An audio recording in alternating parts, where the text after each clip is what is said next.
أعوذ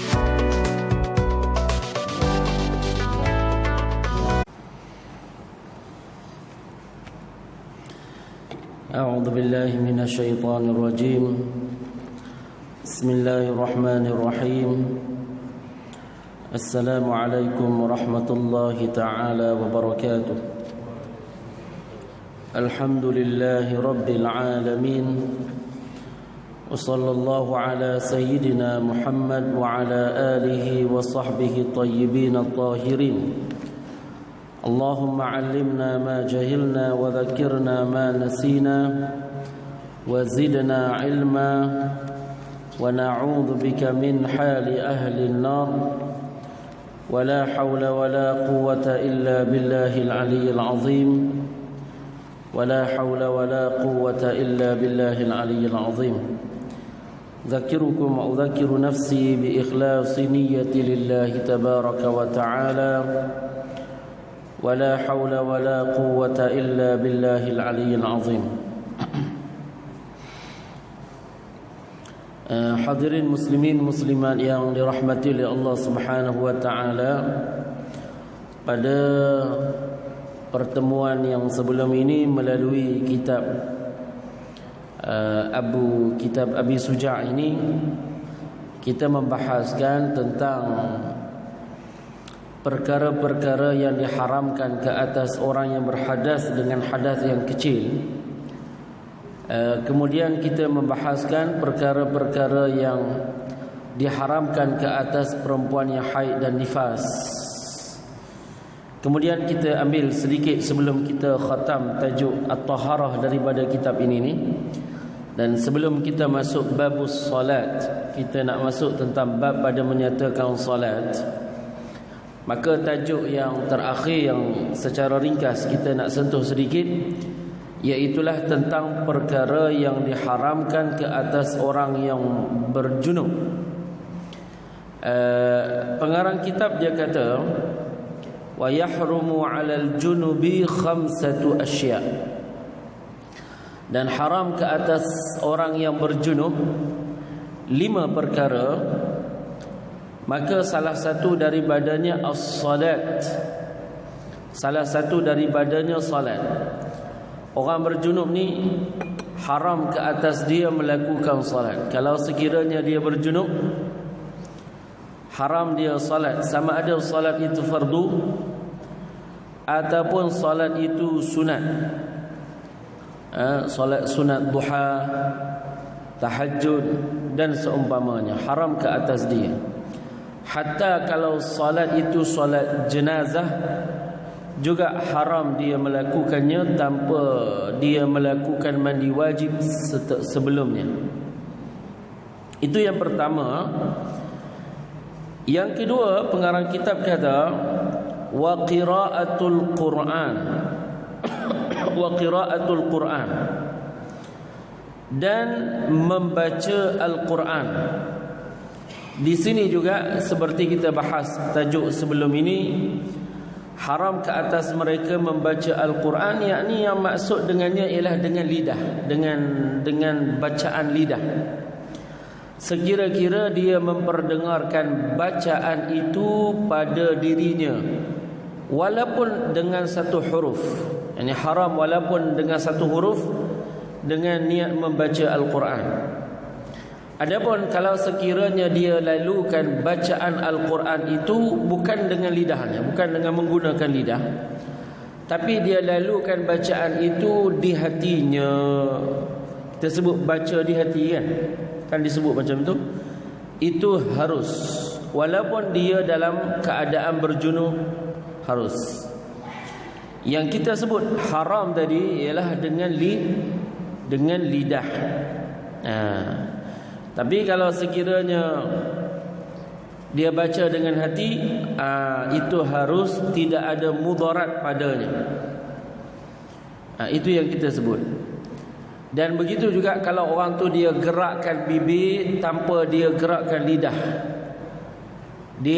dia tak keluarkan huruf pun, dia gerakkan bibir je. So dia baca dan dia gerakkan bibir untuk mudah dia hafal. Orang ini juga tak termasuk dalam kelompok yang haram ke atasnya bacaan Al-Quran kalau dia hanya gerakkan bibir je. Di sini tuan-tuan yang dirahmati oleh Allah Subhanahu wa taala, masuk pada perkara yang ketiga ialah menyentuh mushaf dan membawanya. Sentuh tu satu hal lah, bawa tu satu hal yang lain. Sebagaimana haram bagi orang yang berjunub menyentuh mushaf, membawanya walaupun dengan pelapik lagilah haram, kata ulama. Min babil aula, yakni lagilah haram. Jadi menyentuh mushaf ini haram. Dan juga menanggung mushaf, menanggung mushaf. Hal keadaan dia berjunub, tak boleh dia menanggung mushaf. Dan ini kita dah perincikan pada pertemuan yang dahulu. Yang kelima, al-lubsu fil masjid. Yang kelima ialah tinggal diam di dalam masjid. Ataupun yang keempat, iaitulah tawaf. Tawaf bagi orang yang dia berjunub haram. Orang yang berjunub haram ke atas dia tawaf, sama ada tawaf yang fardu ataupun tawaf yang sunat. Tawaf fardu, tawaf apa? Tawaf ifadah. Tawaf sunat, tawaf qudum. Haram ke atas dia tawaf yang ia fardu ataupun tawaf yang ia sunat. Maka hendaklah seseorang itu dia mandi wajib daripada junubnya terlebih dahulu sekiranya dia nak buat tawaf. Dan haram ke atas dia al-lubsu fil masjidi, tinggal diam di dalam masjid. Tinggal diam di dalam masjid ini haram. Misal contoh, orang yang berjunub, kalau dia tinggal diam di dalam masjid haram. Dia datang misal contoh nak dengar orang mengajar dalam masjid, sama ada dalam keadaan berdiri ataupun duduk, haram. Ataupun dia berlega-lega dalam kawasan masjid misal contoh, dalam tempat ruangan ini, haram. Melainkan jika darurat. Jika darurat ni in case bahawa dia tidur di dalam masjid, nah ini masuk dia darurat. Kemudian dia tak dapat nak keluar daripada masjid kerana dia bimbang akan dirinya. Kalau dia keluar mungkin ada orang tunggu dia nak bunuh misalnya. So dia bermimpi basah di dalam masjid. Itu maksud ihtalama ni, makna mimpi basah, keluar mani lah. Maknanya ketika dia duduk di dalam masjid, dia tidur and then keluar mani dari badannya. Dan apa perlu dia buat? Sepatutnya dia pergi mandi wajib. Tapi disebabkan dia bimbang ada isu-isu keselamatan dia, maka dia kekal di dalam masjid. Atau dia bimbang hartanya diambil, maka dia kekal di dalam masjid. Maka orang ini sekiranya dia dapat tanah, dia tak dapat air kan. Sekarang ni kat masjid senang, nak pergi ke bahagian air. Kalau dulu, ini gambaran ini, yang ni masjid yang sukar untuk dapatkan air ni, maka kalau dia dapat tanah, maka wajib dia buat tayammum. Wajib dia buat tayammum. Adapun kalau sekiranya dia bukan nak tinggal di dalam masjid, tak, dia bukan nak berlega dalam masjid, tak, dia just nak lalu daripada pintu ini ke pintu yang satu lagi, kerana barangkali pada sisi dia, kalau masuk ke pintu ni bawa selipar tak dalam plastik dan keluar melalui pintu yang satu lagi, ini lebih dekat ke rumah dia banding kalau dia jalan kok belakang tu ataupun kok sana lebih jauh.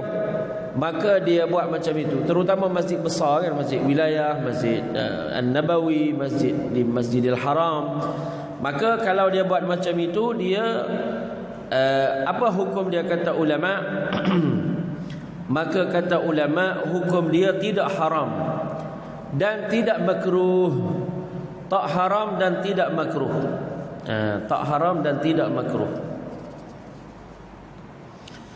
Dengan kita sebut ini, tuan-tuan yang dirahmati oleh Allah Subhanahu wa taala, maka selesai kita membahaskan tentang perkara-perkara yang diharamkan ke atas 3 golongan. Jadi dulu kita, masa pertemuan kita yang dahulu, kita tak sempat khatamkan tajuk ni. Jadi berbakilah sampailah ke malam ini saya sentuh sebagai penutup bagi babut taharah. Maka selesai dengan kita membahaskan ini, bab at-taharah, bab bersuci ini dah selesai kita bahas daripada kitab ini. Maka kita pada malam ini akan masuk kitab yang baru melalui kitab ini, namanya Kitabus Salah. Kitab ini pada menyatakan tentang salat. Tuan-tuan yang dirahmati oleh Allah Subhanahu wa taala, salat ini dari sudut maknanya ialah doa, dan dari sudut syarak, salat maknanya beberapa aqwalun wa af'alun, beberapa perkataan dan beberapa perbuatan yang dimulai dengan takbiratul ihram, dengan dia menyebut Allahu Akbar, mukhtatamatun bitaslim, yakni disudahi dengan salam. Jadi kalau orang tanya kita apa makna salat, salat maknanya beberapa perkataan, beberapa perbuatan yang dimulai dengan Allahu Akbar, takbir, dan disudahi dengan salam, Assalamualaikum. Maka itu maknanya as-salat. Salat ni tuan-tuan yang dirahmati oleh Allah Subhanahu wa taala, Allah wajibkan bagi setiap orang mukallaf 5 salat. Kita dulu manusia di awal-awal dulu sebelum Rasulullah sallallahu alaihi wasallam, sebahagian daripada umat difardukan ke atas mereka sehari dan semalam 1 salat. Dan setelah itu mereka dinasahkan hukum sekali dalam sehari dan semalam salat. Mereka salat 2 kali sehari dan semalam. Dan hukum itu dimasukkan buat syariat Nabi Muhammad. Syariat Nabi Muhammad, orang umat Nabi Muhammad salat 5 waktu sehari dan semalam, yang menyamai pahalanya 50 waktu. Yang menyamai pahalanya 50 waktu. Dan salat yang fardu ke atas umat Islam sehari dan semalam ni 5 waktu, tak lebih daripada itu. Salat witir itu sunat, tidak fardu dalam mazhab Syafi'i. Dia tidak wajib. Salat iring waktu, rawatibus salawat, juga itu sunat, qabliyah dan ba'diyah tu kan. Itu sunat, dia bukan fardu. Bukan fardu. Maka ada 5 salat yang difardukan oleh Allah Subhanahu wa taala. Dan tuan-tuan yang dirahmati oleh Allah taala, salat yang pertama ialah salatul zuhri. Kata pengarang kita, as-salatul mafrudatu khamsun. Salat yang difardukan itu ada 5. Az-zuhru, yang pertama adalah zuhur. Yang pertama adalah zuhur. Baik. Kenapa dinamakan salat zuhur itu dengan namanya zuhur? Kata ulama, dinamakan salat zuhur itu dengan nama ini kerana salat itulah yang mula-mula sekali zahir. Zuhur daripada kalimah zahir. Maka salat zuhur ialah salat yang pertama sekali zahir. Dan salat inilah yang mula-mula sekali dibuat oleh baginda bersama dengan Jibril alaihi salatu wassalam, di mana Jibril dengan Nabi salat di depan Kaabah. Jadi inilah solat yang pertama dibuat oleh Rasulullah Dan inilah salat yang pertama mula-mula sekali timbul, mula-mula sekali disyariatkan, mula-mula sekali zahir. Dinamakan itu dengan salat zuhur. Disebabkan itu dinamakan dia dengan salat zuhur. Baik. Di sini salat zuhur, bagaimana para ulama di zaman dahulu ataupun dari sudut syarak mereka mengetahui masuknya waktu solat zuhur. Kerana bukan berdasarkan ini, orang yang jadi Bilal terutamanya, ini bukan sandaran utama di dalam menentukan masuknya waktu solat. Ini bukan. Ini dulu tak ada ni. Ini yang ada waktu-waktu ini tambahan sokongan daripada cara yang diajar oleh syarak yang warid daripada hadis. Macam mana yang ada dalam syarak? Jadi yang ini perlu masjid-masjid dan surau-surau, Bilal-Bilal mereka ini perlu dibuat kursus untuk mengetahui masuk waktu solat dengan mengikut syarak. Yang ni ikut syarak juga, tapi tambahan sokongan daripada hukum yang asal. Kerana yang ni kalau tak ada, dia kena salat juga. Lepas tu lagu mana kalau dia tak benda ni hilang daripada dia. Maka cara yang asal tu yang kena iktimad, yang dia kena, yang pada asasnya. Terutama kalau hak ni bercanggah dengan hak asal, hak ni ditinggal. Yang ni ditinggal. Takwim tu boleh jadi salah kira, alat ni boleh jadi pening.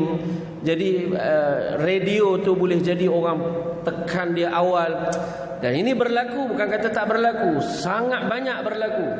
Buka puasa awal kerana kesilapan dan juga takwim salah disebabkan salah kira. Dan benda ni benda yang sedang berlaku dan dia telah berlaku banyak. Jadi oleh kerana itu, dari sudut hukum syaraknya macam mana?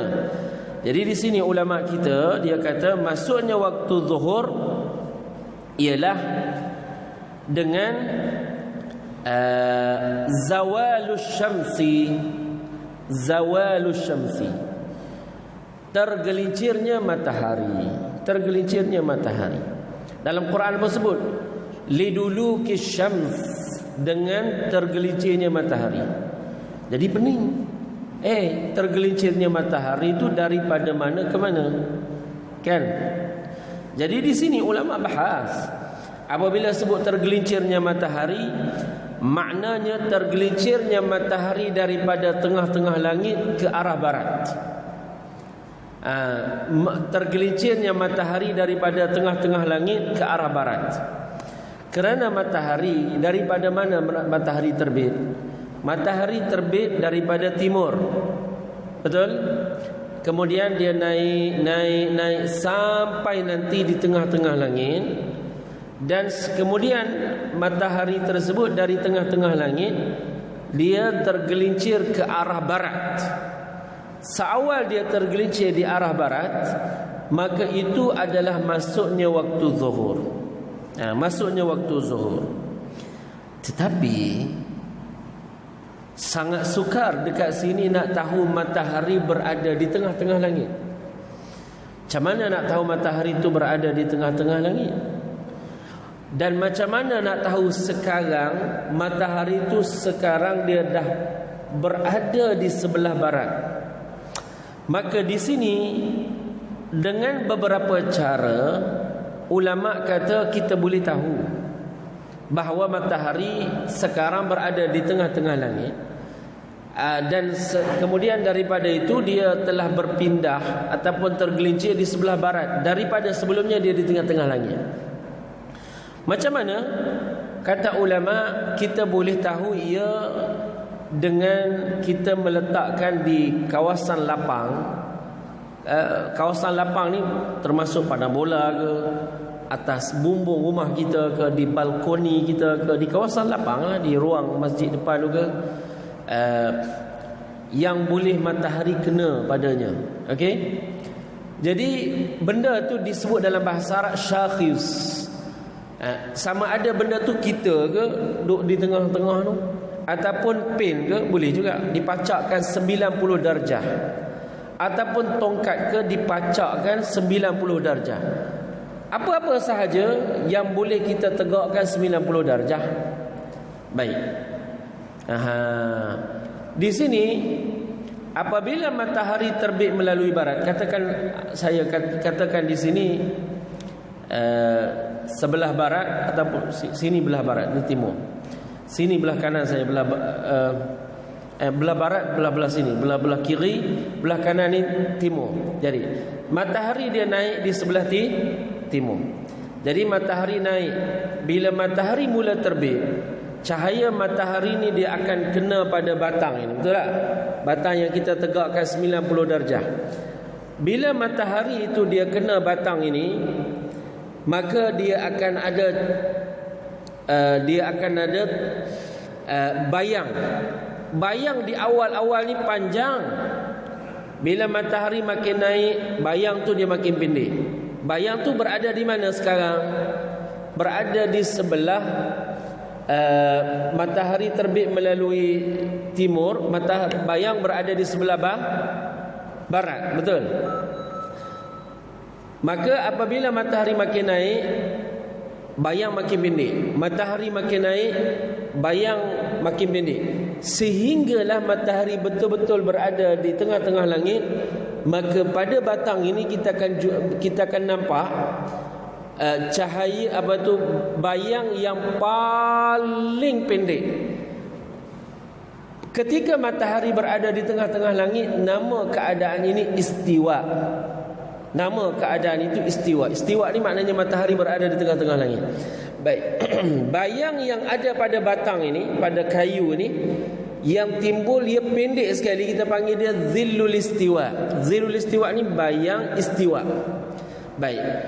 Bayang yang pendek ni tak menunjukkan lagi masuknya waktu zuhur. Belum lagi. Belum lagi, kerana dia panggil waktu istiwa ni dia belum lagi masuk waktu zuhur. Baik, sekarang matahari yang dia berada di tengah-tengah langit, dia mula tenggelam. Bila matahari mula tenggelam, bayang akan berpindah. Bayang yang pendek tadi, dia akan mula berpindah di sebelah timur. Tadi kan dia duduk di sebelah barat, betul? Bila matahari berada di sebelah timur, kamu dapat tahu bila bayang berada di sebelah timur, kamu dapat tahu bahawa matahari sekarang berada di sebelah barat, betul? Di sini kamu tahu matahari mula berpindah dari tengah-tengah langit ke sebelah barat. So now kamu boleh kata sekarang sudah masuknya waktu zuhur. Ini maknanya bila dalam Quran sebut, bila Quran kata masuknya waktu zuhur liduluki syams, tergelincirnya matahari. Ingat, senang nak faham gitu. Ini dia penerangan dia tu, iaitu matahari tergelincir dari tengah-tengah langit ke arah barat. Macam mana? Itu dia tadi proses yang kita dah sebut tadi. Dan kita boleh tahu matahari sekarang berada di sebelah barat. Kita tegakkan something yang ia 90 darjah. So bila matahari, bila kita dapati bayang itu mula sudah berada di sebelah timur, sekarang kita tahu ini sistem pembiasan kan. Matahari sekarang sudah berada di sebelah barat, sudah masuk waktu zuhur. Macam ini tahunya waktu zuhur. Orang dulu zaman sahabat Rasulullah, zaman para tabi'in, ulama-ulama, dia tahu ini masuk waktu zuhur dengan cara ini. Baik, sekarang kita sudah tahu masuknya waktu zuhur. Macam mana kita nak tahu habisnya waktu zuhur? Macam mana nak tahu habisnya waktu zuhur dan masuknya waktu asar? Baik, matahari yang sekarang tadi dia telah tenggelam, makin tenggelam, dan kita masih lagi ada batang yang kita letakkan pada padang tadi, pada balkoni misalnya contoh, ataupun pada bumbung rumah kita. Maka tuan-tuan, matahari dia makin tenggelam, dia makin tenggelam. So bayang sekarang berada di sebelah timur, betul? Bayang tu kan dia pendek dah, makin lama makin panjang, kan? Bila makin tenggelam, sekarang bayang makin panjang. Nanti bayang itu bila dia makin tenggelam, matahari tersebut, dia sekarang berada di sebelah barat, maka bayang yang berada di sebelah timur ni makin panjang. Nanti dia akan jadi sama panjang dengan batang yang kita nak ukur ni. katakan batang yang kita nak ukur ni 10 cm. Nanti dia akan jadi sama panjang dengannya. Oh, kalau nanti sama panjang dengannya, kata ulama, belum lagi masuk waktu asar dan habis waktu maghrib, waktu zuhur. Belum lagi habis waktu zuhur dan masuknya waktu asar, belum lagi. Kenapa? Kerana pengarang kitab rahimahullahu taala dia kata, wa akhiruhu idza sara dhillu kulli shay'in mithlahu ba'da dhilli zawal. Dia kata habis waktu zuhur itu apabila bayang batang ini akan jadi sama panjang tambah dengan panjang zillul istiwa.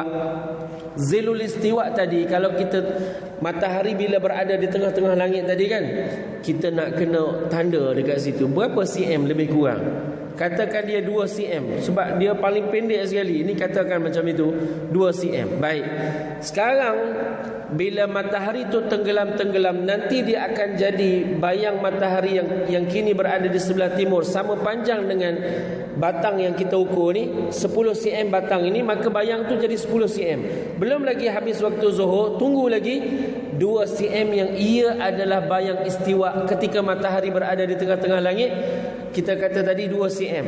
Okey? Maka kalau sekiranya bayang ini jadi 12 cm, maka habislah waktu zuhur, masuklah waktu asar. Tak ada. Sebenarnya kalau kita lukis kat dinding ni, dia mudah sangat-sangat je pun. Disebabkan kita nak kena bayangkan. Jadi sebenarnya mudah je. Jadi kalau kita buat latihan dan lukis dia, sangat mudah je. Macam itu. Maknanya dengan ini kita tahu masuknya waktu asar, dan masuknya waktu asar itu maknanya dah habis waktu zuhur. Habis waktu zuhur dan masuknya waktu asar, dan tak ada senggang waktu yang memisahkan di antara kedua-duanya. Habis je waktu zuhur, so tu maknanya dah masuk waktu asar. Baik, sekarang kita sudah tahu masuk waktu asar. Dah tahu dah? Kan? Habis waktu zuhur dah tahu. Sekarang dah masuk waktu asar juga kita dah tahu. Baik, macam mana kita nak tahu bahawa waktu asar sudah habis? Maka di sini kata ulama, masuk waktu habisnya waktu asar ini bi ghurubis syams, dengan tenggelamnya matahari. Dan masuknya waktu maghrib itu juga dengan tenggelamnya matahari. Jadi tuan-tuan yang dirahmati oleh Allah Ta'ala, apa makna habisnya waktu maghrib ini, habisnya waktu asar dan masuknya waktu maghrib itu dengan tenggelamnya matahari? Kata ulama di sini kena hati-hati yang sangat-sangat. Kenapa? Kerana maksud di sini ialah tenggelam semua bulatan matahari tersebut.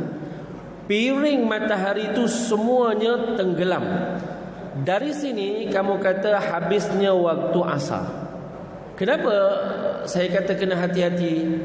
Kerana kadang-kadang orang azam maghrib, matahari baru separuh je tenggelam. Dan ini berlaku banyak tempat. Di Lebanon, di Syria, di Kelantan, di Tawau tahun lepas, dan banyak tempat. So ini walaupun hak ni dah masuk, matahari duk ada lagi, matahari juga menang. Faham tak tuan-tuan? Matahari kalau duk ada, maka maknanya waktu maghrib belum masuk lagi, waktu asar belum habis lagi. Itu maknanya. Artinya tak boleh buka puasa bagi orang yang berpuasa. Jadi orang dia nak kena alert. Orang yang muazzin, dia kena alert dua waktu yang sangat-sangat kritikal bagi penentuan waktu.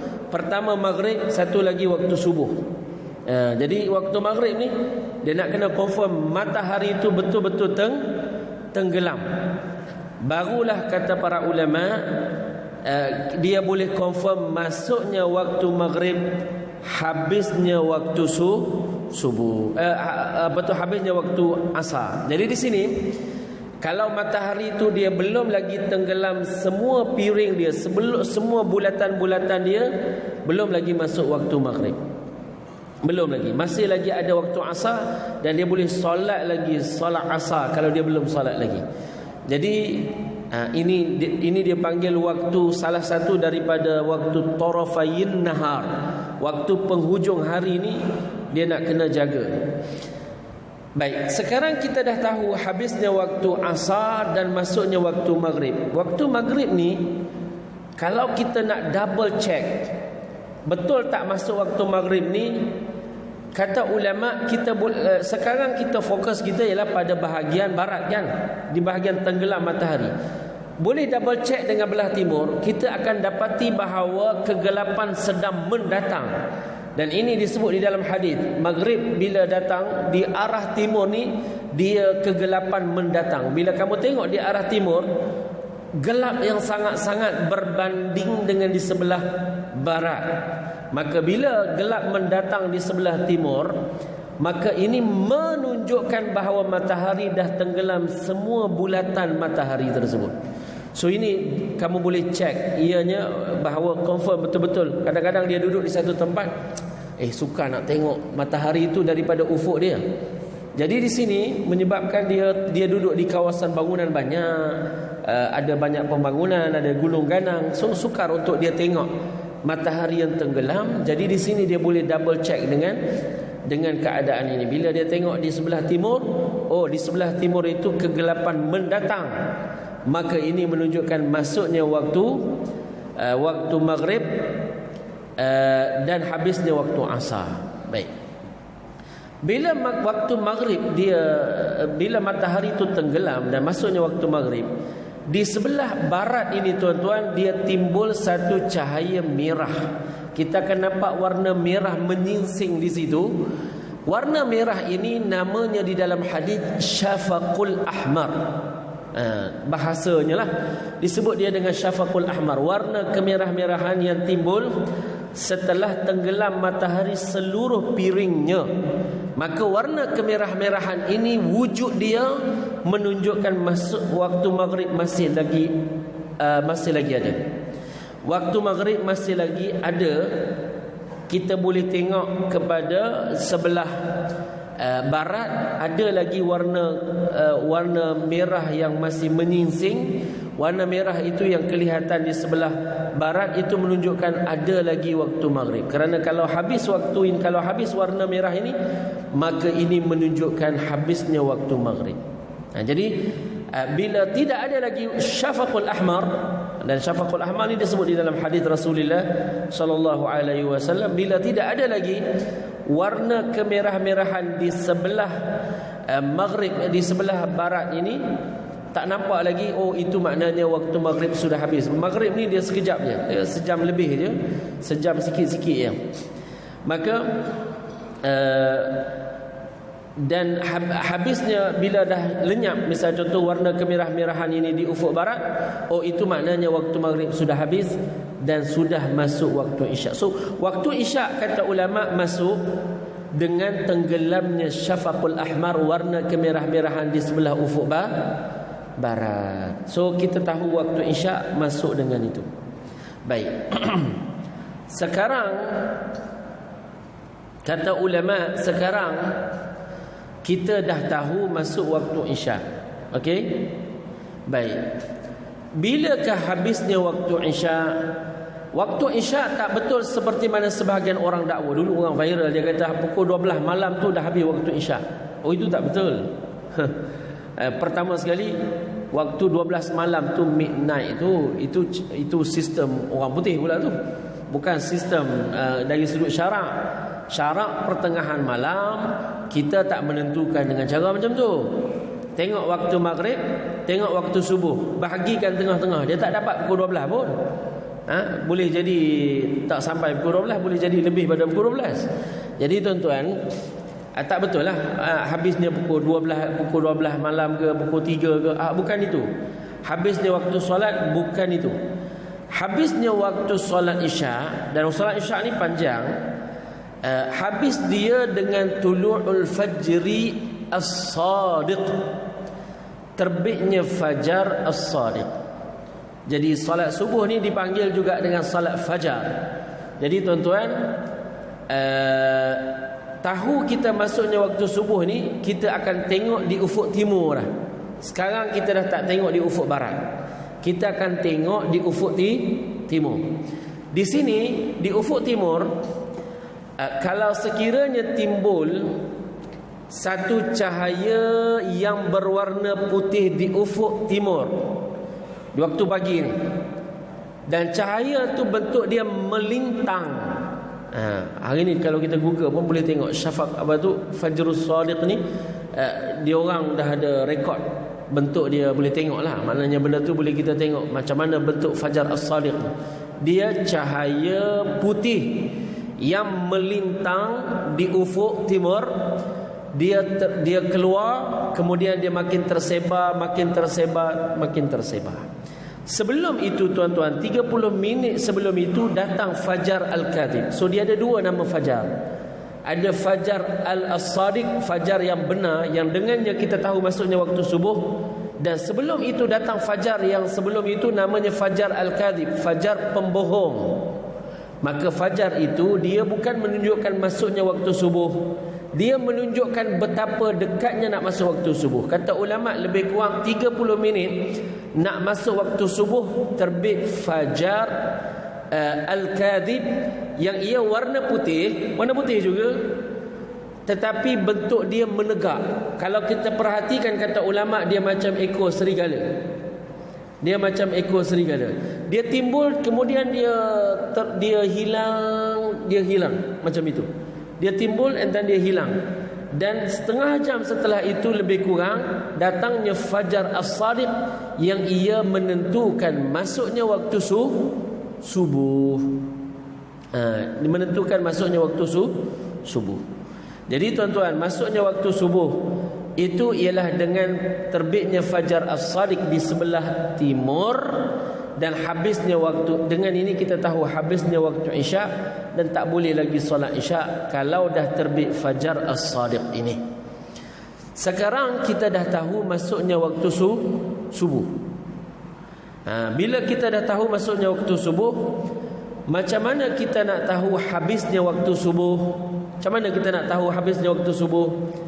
Kata ulama, habisnya waktu subuh bitulu'i syamsi walau juz'an minha, dengan terbitnya matahari walaupun satu juzuk yang sedikit daripada matahari terbit. Tidak disyaratkan kena terbit semua barulah kita kata dah habis waktu subuh. Terbit sikit je. Sekarang habis dah waktu subuh, walaupun terbit satu juzuk kecil daripada matahari, maka sudah habis waktu subuh. Jadi di sini kita cakap bagi kawasan yang orang boleh akses dan boleh lihat matahari terbit di ufuk.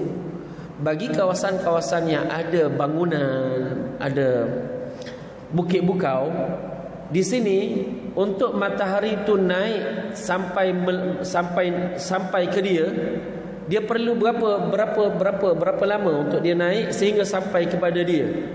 Di sini dia kena tolak waktu ni. Jangan kira kalau matahari sampai ke dia pukul 8 lah, bukan pukul 8 habis, tak kena tolak lagi sebelum itu. Kerana diiktibar dia berada di kawasan yang ada bangunan. Jadi bangunan tu matahari kalau daripada ufuk untuk naik ke bangunan itu sehingga sampai ke kita ambil masa berapa lama? Setengah jam. Maka kena tolak daripada matahari terbit itu setengah jam sebelum. Maknanya waktu tu dah habis setengah jam yang sebelum. Jadi ini tuan-tuan yang dirahmati oleh Allah Ta'ala, secara umum saya sebut inilah cara yang diterangkan oleh ulama kita macam mana tahu masuknya waktu solat. Dan kerja orang yang tengok ni, dapat pahala. Orang yang buat benda ni dapat pahala besar. Jadi tuan-tuan yang dirahmati oleh Allah Subhanahu wa taala, semoga kita masuk di antara mereka yang Allah Subhanahu wa taala berikan pahala di dalam memahami perkara ini.